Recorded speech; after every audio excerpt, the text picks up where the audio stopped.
Welcome to part 4 of this video tutorial series about CueTimer. And previously we have learned how we can start and stop timers and edit this cue list. And now we're going to learn how we can customize the looks of these counter windows. And this is where people will see the countdown. And first we're going to see how we can change the colors. And you can change the colors based on what is happening with the countdown. So before the countdown has started, or if it's in pause, we have this template here. And by default, we make the text a little bit grayer. Then when we start the countdown, we go to the normal. Here you can see that we make everything whiter so it stands a little bit out. And then the warning. You can set the warning here. And when the warning is reached, you can make the counter stand out a little bit. And then we have the overtime template. And this is what happened when the timer reaches 0. Of course, you can change everything with the colors the way you like it. And the one thing that you might consider is to change that the background is always black and only the numbers are showing different colors. So this is how that looks. Whenever you want to go back to the original template, you push this reset button.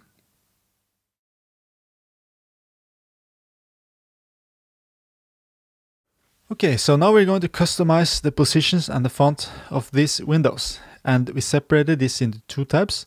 We have the web display, and we will come back to this, and the local monitor, which is the preview. This is the preview screen. We have the full screen, which is the screen which is connected to your computer. Right now we don't have a screen connected, so the full screen will be the main display. And we have the NDI, which of course you can spread out on your local network, but we still call this the local output because it's only on the local network, and with the web display you can go to the whole world. But more importantly, with this local outputs you normally have one destination, and for that destination you want to make this look perfect with the placement. To change this menu, you just change the options here. The font is very useful. This is all the fonts that you have installed on your computer. And I'm not going to go through everything. I just want to show you my favorite font. It's the Digital 7 Mono.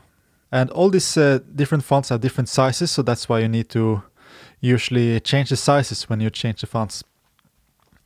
And this vertical fine tune, it's nice if your screen is cropped. So for example, you want to move this description a bit higher. And maybe more importantly, it also lets you customize for picture-in-picture applications. And to give an example of this, I first want to show you how to export and import templates. So you export templates with this export button, and now we've already exported a picture-in-picture template, which we will load like this. And here you can see everything is in the corner, and it's nice if you want to have your main content here in the middle of the screen and the countdown somewhere in the corner. For the web display, we made the sizes a little bit different because we think that this window, it should look nice on any browser, not just one place. So the sizes are a little bit simpler, and it follows dynamically the size of the browser. So you can see now when I take it in, the size will get smaller.